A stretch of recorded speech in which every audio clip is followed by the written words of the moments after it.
tonight, we begin with some food for thought. Could Vande Mataram have been India's national anthem? Why couldn't it be the case? This when the father of the nation, Mahatma Gandhi himself said that he was gripped by Vande Mataram when he first heard this composition by Bankim Chandra Chatterjee. So why couldn't Vande Mataram become the national anthem? Is the answer to this question rooted in the history of Muslim appeasement in India? Remember, for the British, who justified their rule by portraying India as inferior and backward, it was Vande Mataram that shattered this false colonial propaganda. Because Vande Mataram was not merely a song of freedom. It was India's vision of what free India could be. A vision presented to millions of Indians. The dream of a Sujalam Sufalam Bharat. And today, these hard-hitting questions were raised by Prime Minister Modi himself. This as India marks 150 years of its national song, Vande Mataram. In an apparent attack at the Congress, Prime Minister Narendra Modi said that important stanzas of the national song were dropped back in the year 1937. And that sowed the seeds of partition. In fact, Prime Minister also asserted that such a divisive mindset is still a challenge for the country, with various Muslim bodies like MMU objecting to the recitation of Vande Mataram in schools. Why? Because Chatterjee refers to the Hindu goddesses Durga, Lakshmi and Saraswati, framing them as the feminine guardians of our country. So viewers, let's take a moment to reflect. In a country where the mother is regarded as Janani, meaning the giver of birth, the nurturer, and when her children are in danger, she is also the destroyer of evil. So why must Bharat Mata be reduced to just a symbol of Hindutva? What is patriotism? Is it just about treating your country as a geopolitical entity? And why shouldn't nation come first? After all, it was Dr. APJ Abdul Kalam who famously said, nation is bigger than religion. We'll be posing those tough questions to our guests in just a bit. आजादी की लड़ाई में वंदे मातरम की भावना ने पूरे राष्ट्र को प्रकाशित किया था, लेकिन दुर्भाग्य से 1937 में वंदे मातरम के महत्वपूर्ण पदों को, उसकी आत्मा के एक हिस्से को अलग कर दिया गया था। वंदे मातरम को तोड़ दिया गया था, उसके टुकड़े किए गए थे। वंदे मातरम के इस विभाजन ने देश के विभाजन के बीज भी बो दिए थे। राष्ट्र निर्माण का ये महामंत्र, इसके साथ ये अन्याय क्यों हुआ, ये आज की पीढ़ी को भी जानना जरूरी है, क्योंकि वही विभाजनकारी सोच देश के लिए आज भी चुनौती बनी हुई है।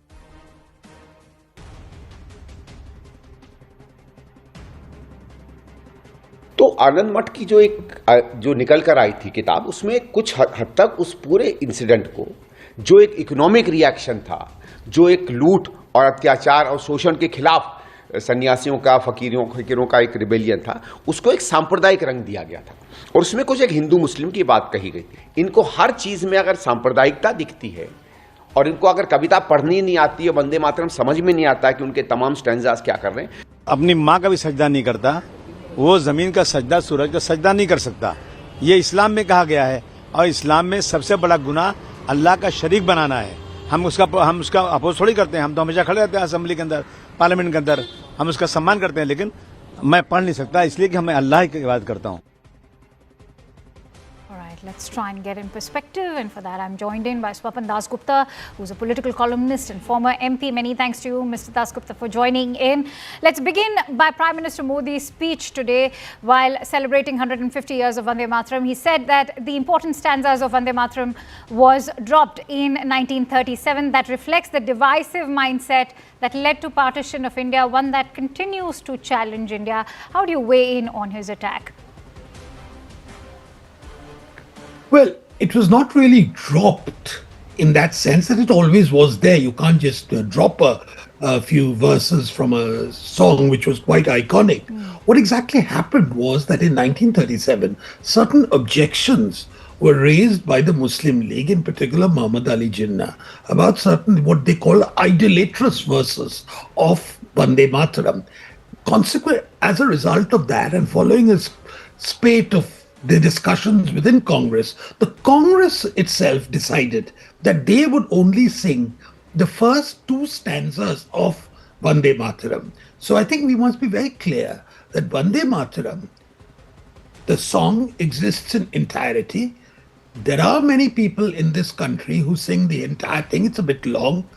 But as far as the Congress was concerned, the Vande Mataram, which was to be sung in public, were the first two verses. And that was subsequently incorporated in the Constituent Assembly as part of the national song. It was also one of the reasons why it was not accepted as the national anthem, which is what a lot of people wanted. Mr. Dasgupta, the concept of Bharat Mata is regarded as un-Islamic by some Muslims, even Islamic seminaries, due to the Islamic principle of strict monotheism, which they call Tawheed, and the prohibition of idol worship, shirk. Does that justify Muslim bodies like MMU objecting to a government directive mandating the recitation of Vande Mataram in schools, especially something that's already happened in Jammu and Kashmir? Why is Bharat Mata dichotomized from Matrabhumi? You see, there always existed within India a notion of Matrabhumi, the motherland, which was always there. It was subsequent to that in 1875, Bankim Chandra Chatterjee decided that he would actually actualize this concept and make it into something called Bharat Mata. So Bharat Mata in that sense is a very modern concept as opposed to Matrabhumi. Bharat Mata is very modern and it has an intimate linkage with the nationalist movement. Throughout the nationalist movement, particularly beginning from the partition of Bengal and the movement against the partition of Bengal in 1905, Vande Mataram became the rallying cry of Indian nationalism. And it was objected at that point by these people, by certain elements, for the very same reasons which you're citing at present. So there's nothing unique about this. But the point is, whether you accept the idea of Bharat Mata or not, the two verses of Vande Mataram are basically celebrating the beauty of the land, except it also has the term, you're bowing down to mother. And that is what is being objected to. That according to certain elements, some theological arguments are being cited to say that Muslims cannot bow down to anyone but Allah. So technically we've not evolved since freedom. The idea of India and Bengal as a mother goddess was used widely in the popular realm during the Swadeshi movement, also actively endorsed by Savarkar, Aurobindo Ghosh. In 1937, the Congress took Tagore's views on board. They expunged the explicitly religious stanzas of Vande Mataram that directly conflate the goddess Durga with the nation. So is history repeating itself yet again with two schools of thoughts clashing? Have we not evolved? There's been two schools of thought which has been clashing all along. There has been an element of India, there has been a strand of the nationalist movement, which, say, for instance, political parties like the BJP accept. There is another strand of nationalism, which someone like the Congress also Congress accepts. So there has always been a conflict, there has always been a schism in this. This is not something very new. This so happens that this is the centenary year of Vande Mataram. But of course, what should be remembered is that Vande Mataram was put to music and sung for the first time in the Congress session of 1897, and it was done by Rabindranath Tagore. Rabindranath Tagore later became more of a universalist. His views on nationalism modified quite a lot. But his own songs at that particular point during the Swadeshi movement had invocations of mother, the India as mother, and particularly Bengal. And this is not merely him. There were many others. It was quite routine for them to suggest that Bharat is like mother. And the iconography which you see, what is now portrayed in a lot of sort of calendar art as Bharat Mata, was a derivative from that. You know, there is a certain, as you know, astride a line, it's like Shakti and things like that. But Abanindranath Tagore's first pictorial, artistic depiction of Bharat Mata was different. It was like a serene woman. But it didn't appeal to the nationalist movement at that particular time. Okay. But it still remained on the thing. So there are various views. You know, Indian nationalism is not black and white. It has various shades. And I think we are seeing that being All right. reenacted in some way or the other. I want to take the Congress point further because I want to refer to what Nehru himself said, that these songs of people are not tailor-made, neither can they be imposed on the minds of people. They attain the heights by themselves. Why is the female personification of India or Bharat as Bharat Mata seen as symbol of communal division instead of being viewed as a symbol of unity? Well, actually, the person who popularized Vande Mataram as an idea in the nationalist movement was Sri Aurobindo. It was he who popularized it while the song existed. But to make it into a larger symbol of how India should be seen was really the doing of Sri Aurobindo. I see no reason why today this should be an issue of fractious, discordant politics. India has gone through a certain experience, and I think it's quite important to recognize that for most people, whether it's in cricket matches or in something else, the song of Bharat Mata Ki Jai you hear all the time, and you link that to where did this idea of Bharat Mata come from? It came from Bankim Chandra Chatterjee's Vande Mataram in 1875, and so that way celebrating the 150 years of Vande Mataram is, to my mind, a very important step in realizing how Indian nationalism evolved over the ages. I'm surprised, I'm saddened by the fact that many of these old objections, which I thought were ended long ago, have once again resurfaced. And since you speak about objections, the allegation coming from the Congress chief, Mallikarjun Kharge, is that the self-proclaimed guardians of nationalism,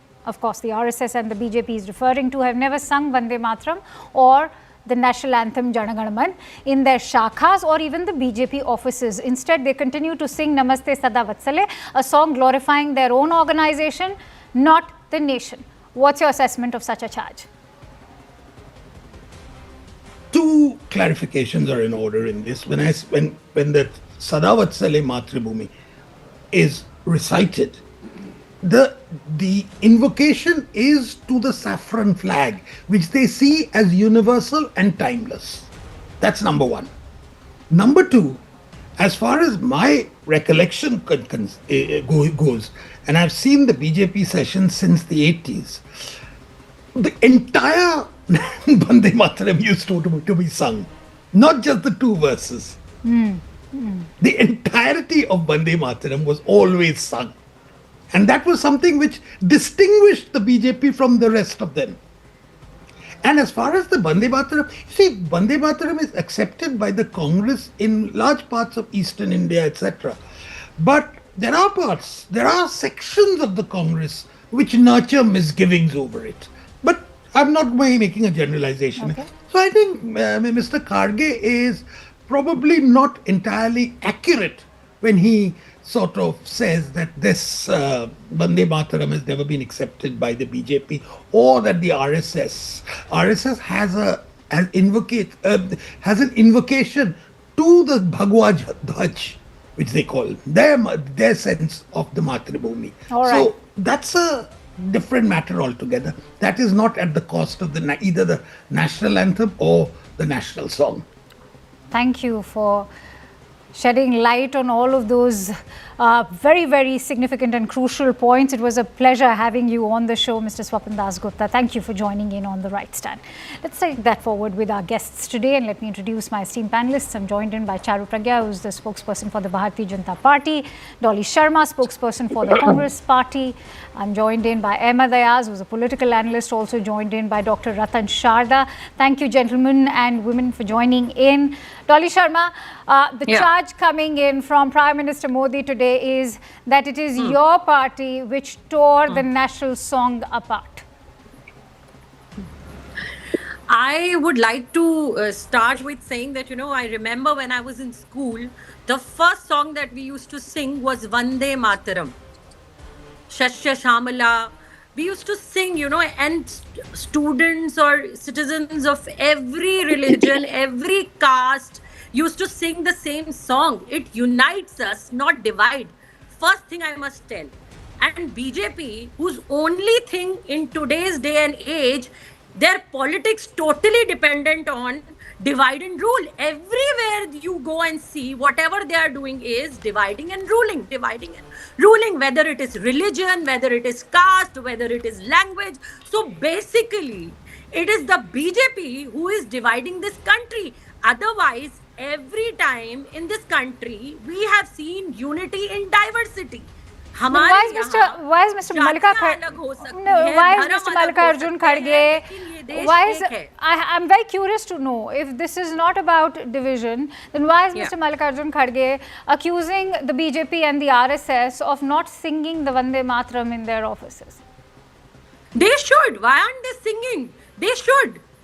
This is the song that we always sung during our freedom struggle as well. Okay, let me quickly bring in Charu Pragya on that note. Charu Pragya, आपने कभी अपने office में वंदे मातरम गाया कि नहीं? बिल्कुल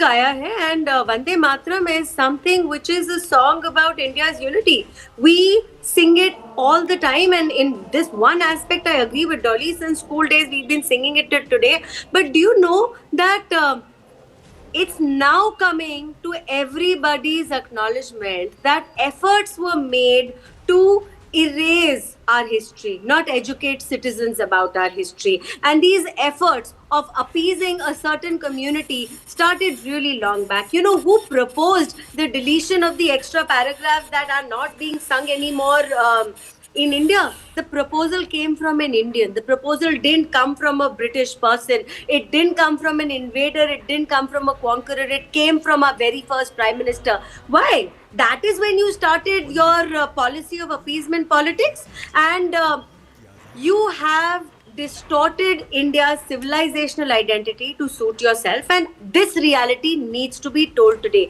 You're singing about your motherland, tell me what is so wrong about it. You're praying to your motherland, tell me what is so wrong about it. And let me get into a little bit of history here, Poonam. When Vande Mataram was written, it was, so I'm so sorry, Aisha. So when Vande Mataram was written, hello? Yes, go ahead. Yeah, so when Vande Mataram was first written, every single session of the Congress, it used to be sung in totality, every single session of the conference. In fact, it started from the Calcutta session when Rabindranath Tagore himself performed it, and no Muslims had any problem.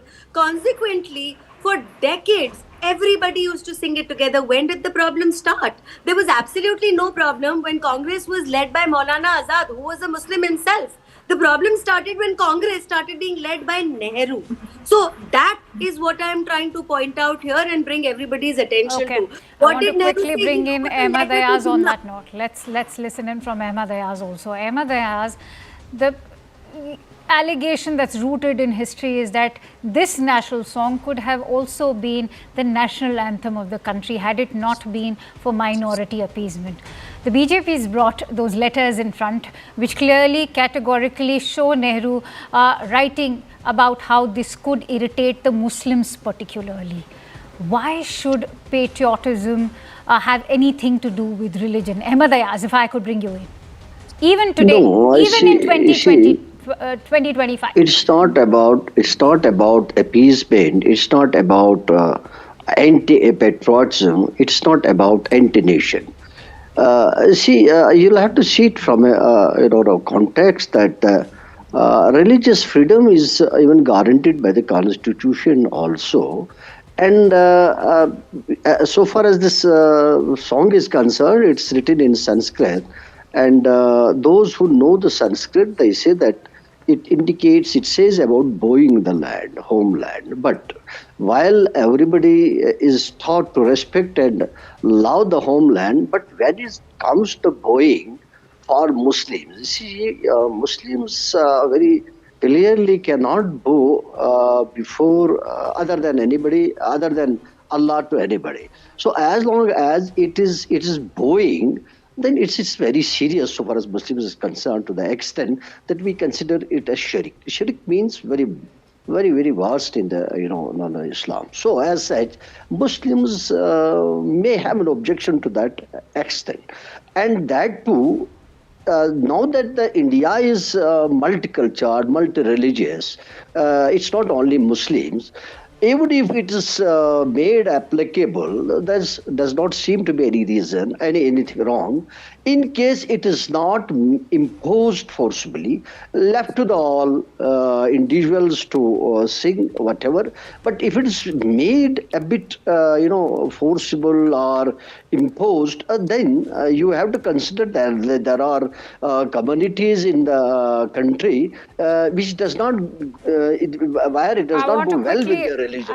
I want to also quickly bring our viewers' attention to the fact that Amar Sonar Bangla, which is an ode to Mother Bengal, was recited, and it is Bangladesh's national anthem, that was recited at a Congress event in Assam. Dolly Sharma, would you like to respond to that? Yeah, can you ask me a question again? I can't hear you. Amar Sonar Bangla, which is Bangladesh's national anthem, was recited at your party's event in Assam. You didn't take objection to it, but it's your party also supportive, it's also calling for not having a song like Vande Mataram as the national anthem. Why so? When you dig deeper into history, there are various discrepancies that one cannot understand. No, there are no discrepancies as such. We believe in the song. We believe in Vande Mataram, unity in diversity. And I just wanted to tell you one thing here. And let me remind the Prime Minister, no paragraph of Vande Mataram was ever deleted. No paragraph. It is just to unite. Before. All right, I want to quickly bring in... To unite. Can I just say one thing? 1937, under Netaji Subhash Chandra Bose's leadership, Congress decided to sing 2 stanzas just to keep the country united. No. Just to keep the country united. So no stanzas were deleted. Let me make this very clear. That amply clear. Now could I please have Charu Pragya in? Charu wants to make a point, and and Mr. Ratan Sharda, I know you've been very patiently awaiting your turn. I'm going to quickly come to you. Charu, please.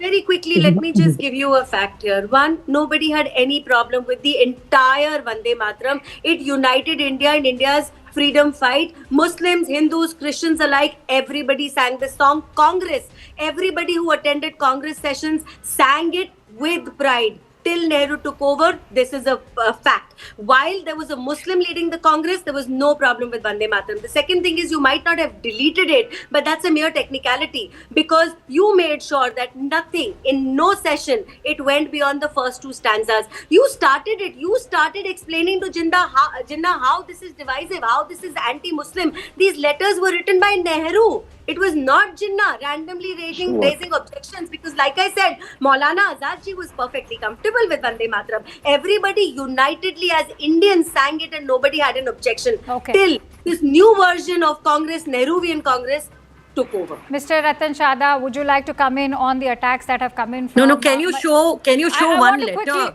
Can you just show one letter here? If you have any letter written by Nehru, can I please have a look? And can the entire country see what letter? Nehru is a true patriot. You can, for anything in this country, BJP government ruling, and they blame Nehru till today. If they are not able to provide jobs, Dr. Ratan Sharda, I want to quickly bring you in on the charges that have come in. If Nehru was such a patriot, then... Nehru Then why couldn't we go ahead with Vande Mataram as the national anthem? Why couldn't we go ahead with Vande Mataram as the national anthem? Why did Rabindranath Tagore write a letter and say that we should remove these particular paragraphs because they invoke goddess Lakshmi, they invoke goddess Saraswati, and this is bound to be an irritant to the Muslims? Why was that letter then even entertained? Dr. Ratan Sharda, quickly coming in on the charge that's coming from Mallikarjun See, I am Kharge. surprised when Congress wants to take credit for everything that happened in India to Nehru, then also the discredit will go to Nehru again.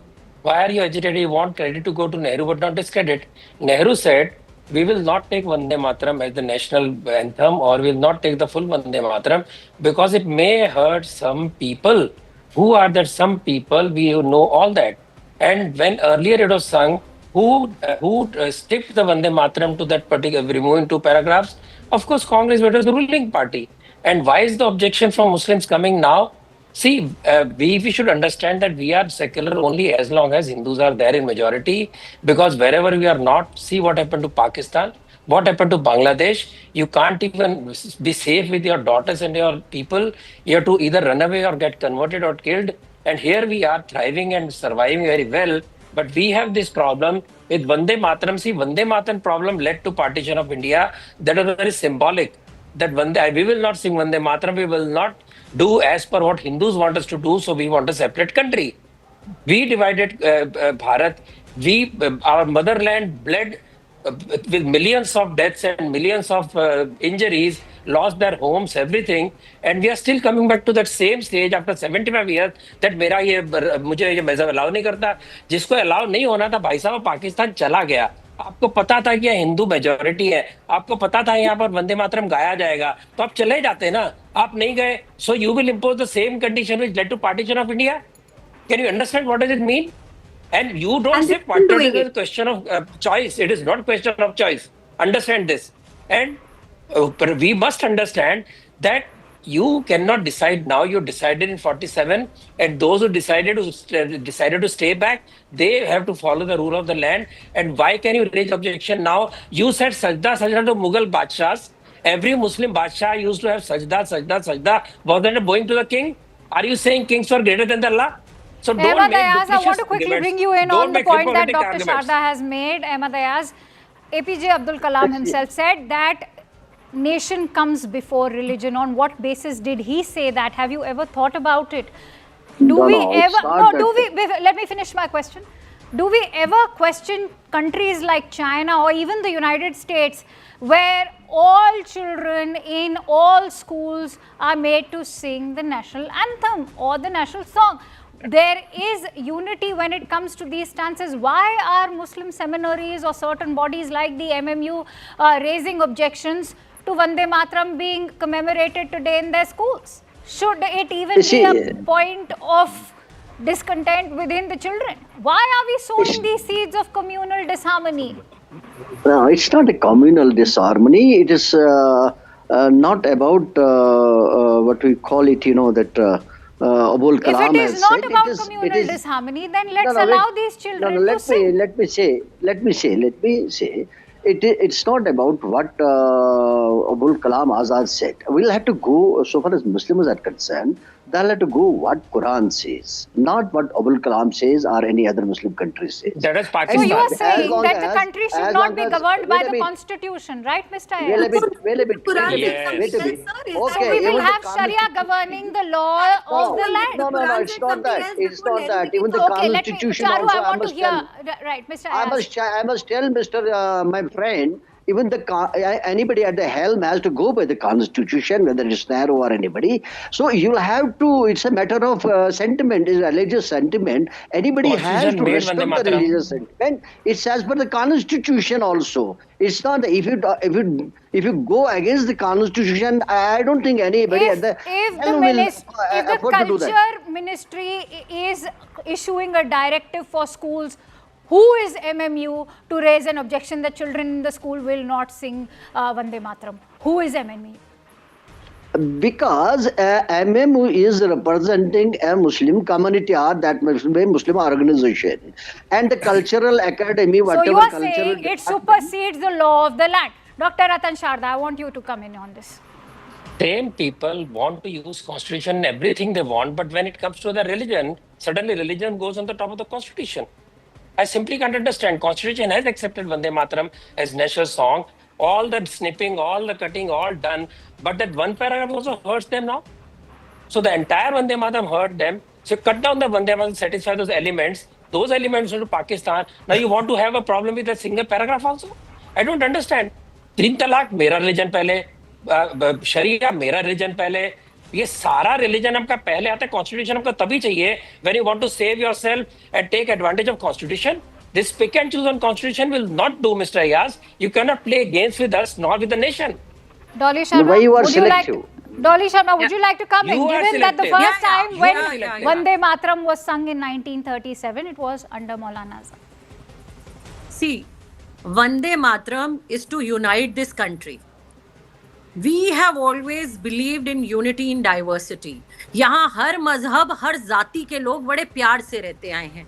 मजहब नहीं सिखाता आपस में बैर रखना. हिंदी है हम वतन है हिंदुस्तान हमारा. And in 1937, when Subhash Chandra Bose ji was the president of Indian National Congress, a committee was made, and wherein everybody sat and decided, and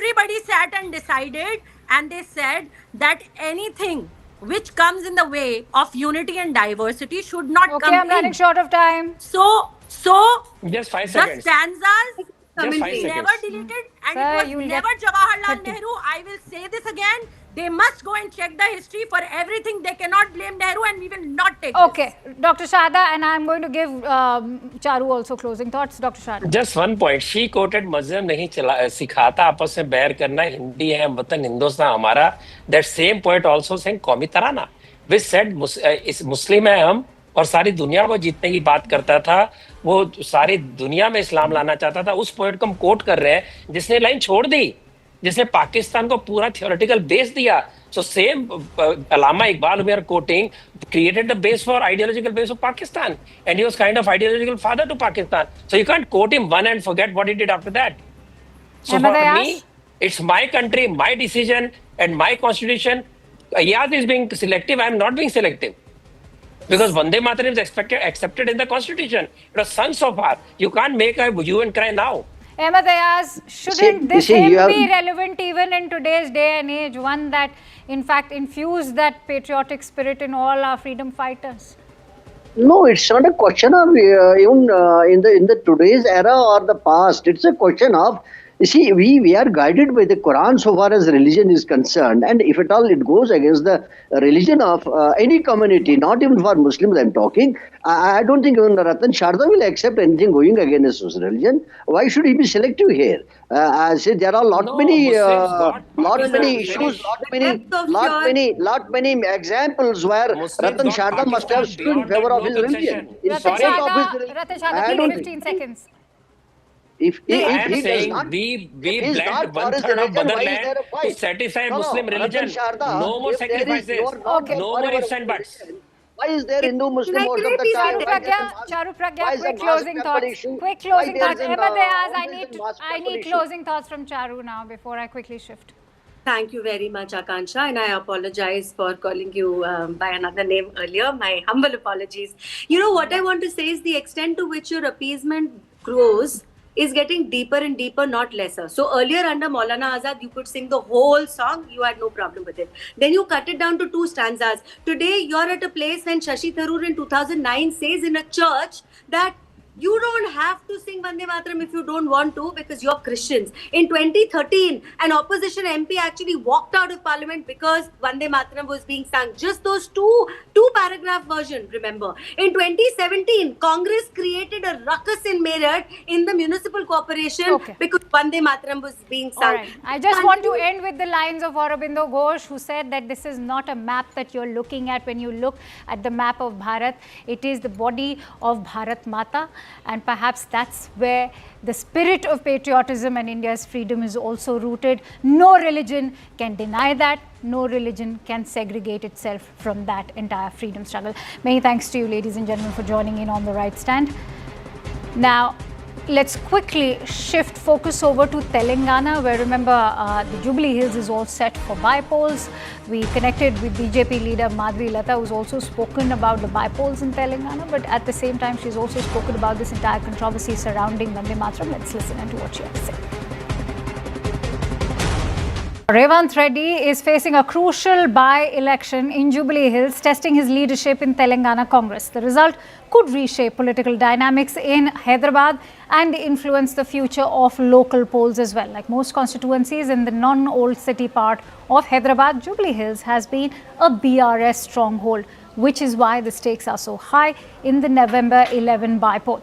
While 30% of the electorate is Muslim, the constituency is also home to daily wage film industry workers. It makes campaigning a challenging task as different sections have to be targeted with different SOPs and messaging as well. Meanwhile, today there were searches at BRS leaders' houses by election flying squads and even the police. Let's quickly try and put this into perspective. In fact, we have a newsmaker joining us. BJP leader Madhvi Lata is joining me live on the broadcast. Many thanks to you, Madhvi, for joining in on CNN News 18. To begin with the latest developments, what's your response to the raids that have taken place on various BRS leaders? Many are of the belief that this is deliberate targeting, given that Jubilee Hills has been a BRS stronghold. In the first instance, I would neither want to really support BRS nor Congress on this note, because unfortunately, both the teams, whomever they have deployed the candidate, if you can just go through every campaigning there, none of the candidates who have been made to stand are talking even. BRS asks that, because she is a widow, please have some sympathy on her, give her a vote. And Revant Reddy at the same time, talks that, like Congress is the only government which has taken care of the party, which has taken care of the Muslims, and they give Azharuddin ministry post at the cabinet level. Come on, this is a time where voters have to realize that if the leaders cannot speak up, whether it is a Sunita from BRS or whether it is Naveen Yadav from Congress, they don't have the basic capabilities to express that they are even eligible candidates. And above and all, you're saying that you wouldn't want to take sides when it comes to either the BRS or the Congress party, which is fair enough, but that's the attack that's also being leveled by the Congress and the AIMIM, which say that the BRS has always been your team B.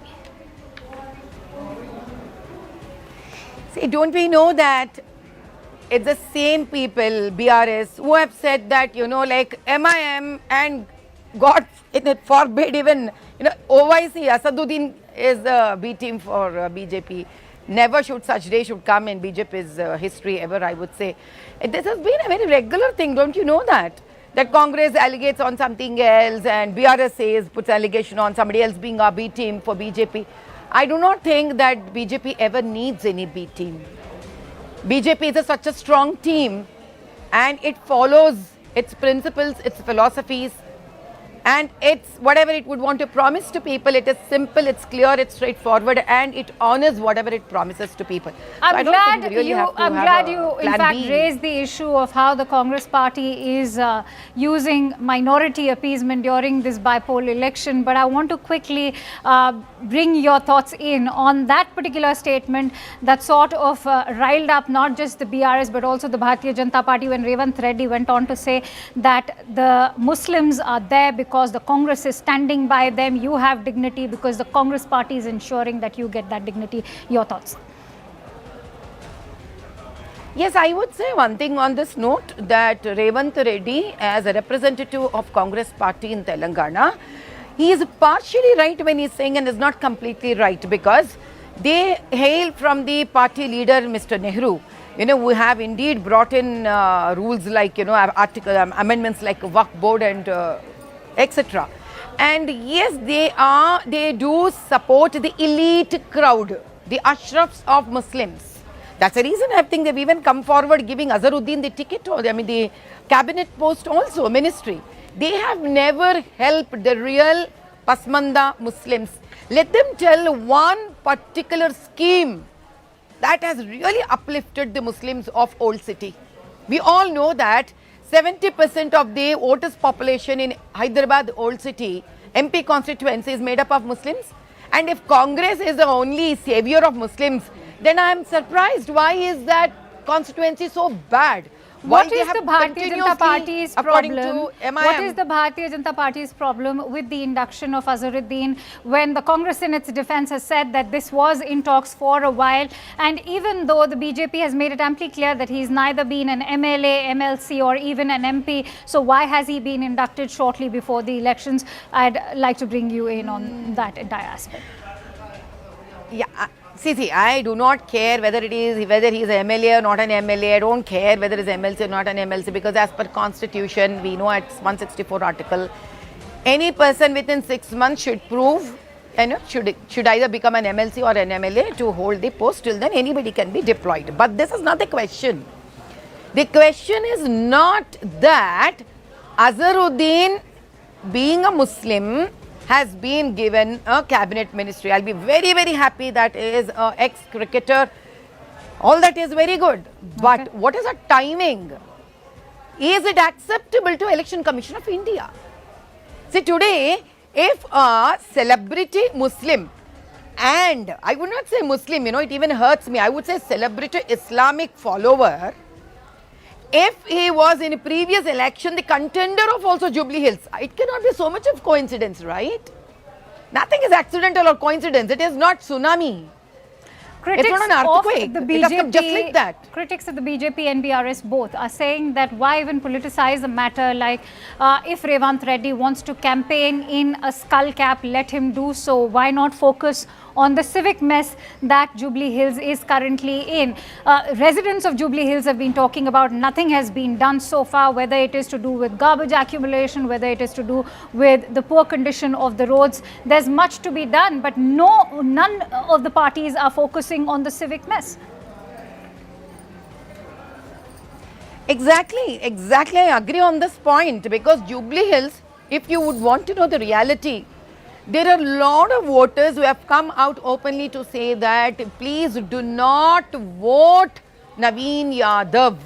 If you can just scroll through certain Instagrams and Twitters, there's one girl by name Pratyusha, tribal girl. The reason why I'm saying tribal girl is I really appreciate for her guts, who has openly come up and said that Congress has been brutal, the way it has treated the students and the unemployed youth.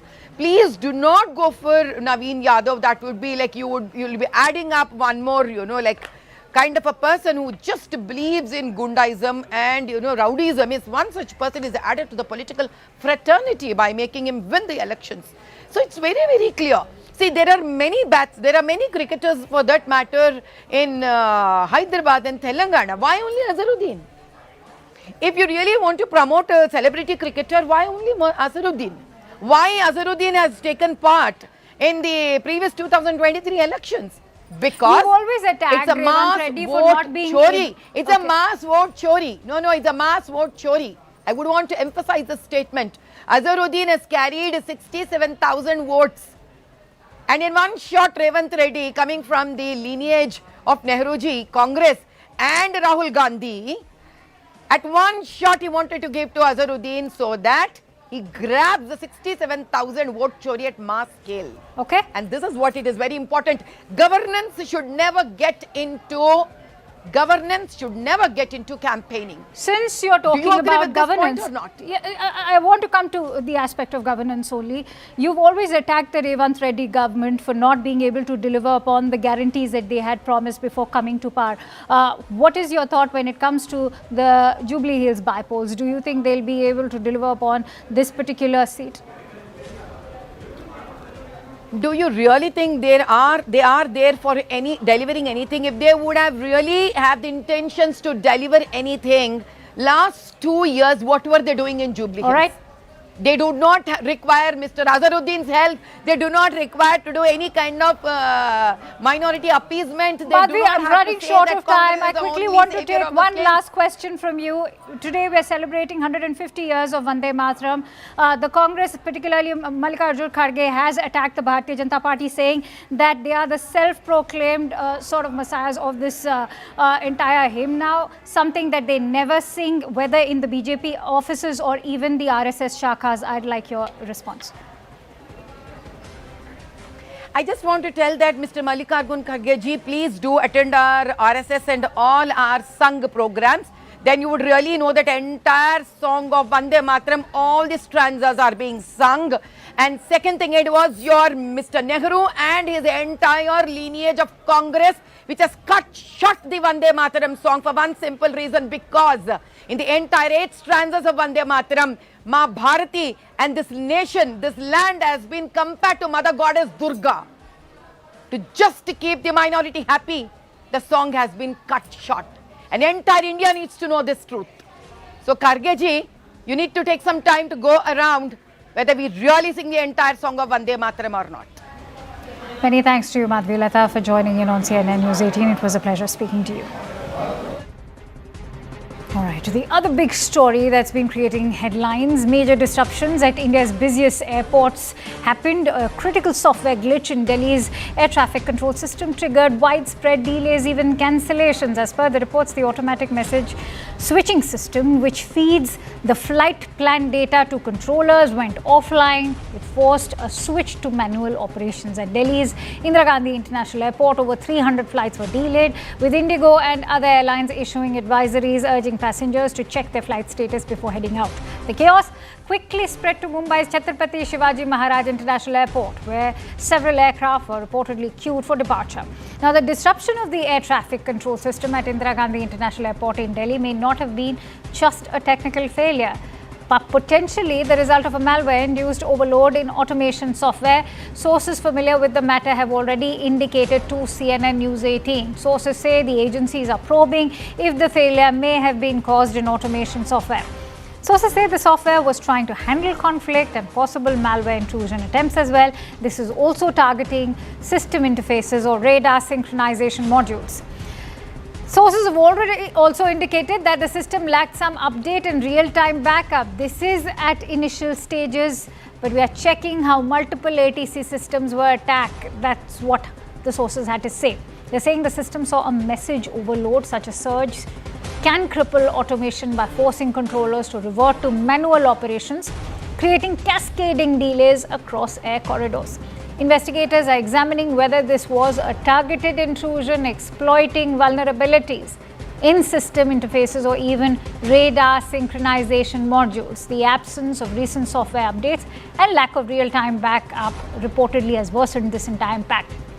Sources have said that the pattern resembles a data flood or forced loop scenario seen in earlier malware-triggered incidents. One cyber forensic has in fact told CNN News 18 they are stressing that the findings are currently preliminary. However, if confirmed as an intrusion, it would represent one of the most serious cyber incidents in Indian civil aviation, exposing how legacy automation systems remain vulnerable without robust patch management and redundancy. Let's try and take this forward with our cybersecurity expert joining in, Mr. Jiten Jain. Thank you, Jiten, for joining in on the right stand. If I could quickly bring you in on what are the indications in your understanding that sort of hint towards a cyber attack over here? There are 3 issues at hand over here. One is this, people are saying that there was an issue with the radar synchronization software. There were, sort of data flooding attacks. In simple language, you could call them, denial of service attacks. So that, system is, thrown out of gear because of systemic overload or false floods of data. Now, if that is the case, I think there are bigger question marks because usually, in such a critical system, there is a disaster recovery mechanism available where you can switch up to, restore backups, you can switch off to, other systems. This is usually done in term, when you're facing a technological failure or, denial of service attacks. Now, but there is a second, opinion which people have been making that it was not a technology failure. In fact, there was, some sort of malware attack. And then there's another claim that this is, symbolic to what happened in the previous malware attacks. Now, this is $1 million question, and I'm amazed. I'm at loss to understand anything at all because, you see, we do not have a culture of responsible disclosure in our critical infrastructure sector. People, give some source-based reports. People leak information, but there is never a, final report of what actually happened. Be it JNPT attack, be it ransomware attacks, be it AIMS. We never actually know what actually happened even after years and years. Agreed. Now, so people who are claiming that it is reflecting the modus operandi in the previous malware attacks. I don't know when the previous malware attacks happened at all, because everybody denied all the time everything. Okay, Now, so for the benefit of our viewers, before you go forward, do keep in mind they've said that the pattern resembles a data flood or forced loop scenario seen in earlier malware triggered incidents. So when those for earlier a tech malware illiterate attacks like happened- me, what does that Yeah. mean? So they are saying that, in previously also there were a couple of malware attacks where systems faced similar issue. Some people are saying that there was GPS spoofing also going on in a Delhi airport. The people are making all sort of claims. But if somebody is saying that it is reflecting the, modus operandi of what happened in the previous malware attacks, this is what I want to ask. When did those previous malware attacks happen? Because if you had disclosed that, if you had, given a white paper, people would have understood, people would have mitigated these things, people would have, stored backup. Where is the disaster recovery mechanism? Where is the SOP of backups? I mean, if somebody is saying there is no backup, hang that guy.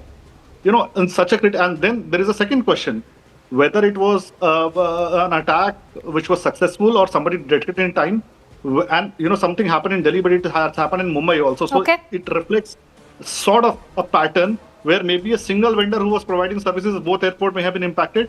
So unless and until somebody makes an official statement of what has actually happened and we keep speculating, we will never learn lessons. Because unless and until you admit mistakes, you will never learn your lessons and mitigate threats. So this is my only request, that whatever has actually happened, even if you take, and if somebody is able to figure out within 2 hours that there was a malware attack of this kind, maybe they are from planet Mars.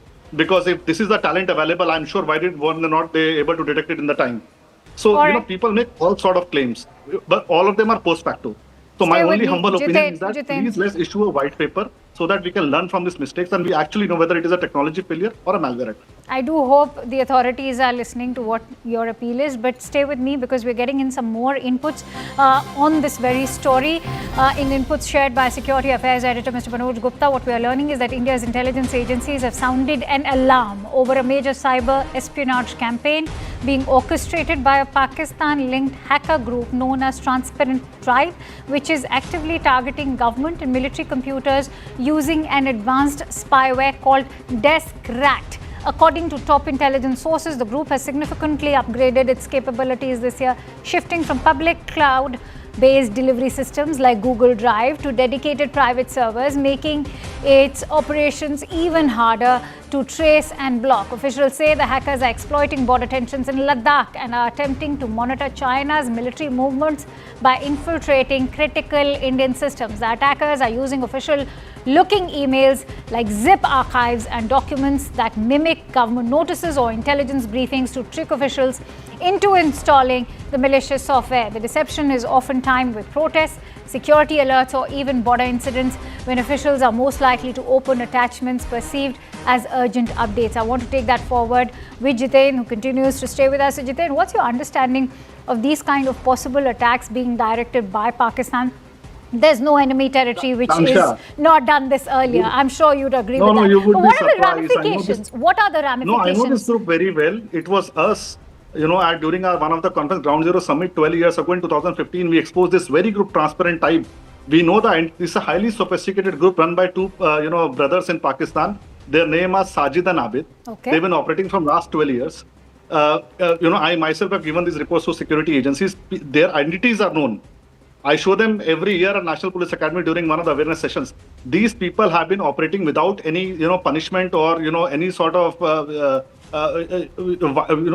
FIRs being filed in India from last 12 years. Now, another lesson what we can learn, the identity of this group is known, their activities are known, the people and their, sophistication is known. We must maybe, hand over this case to NIA.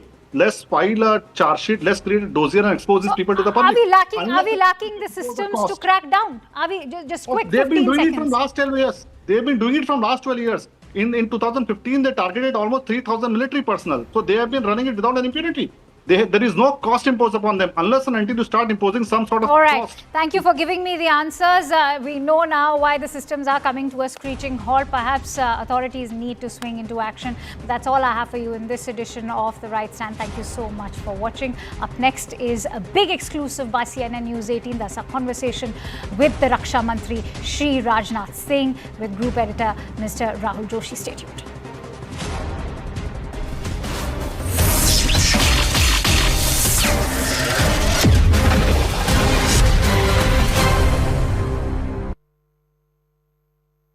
Co-presented by This is News 18 Network.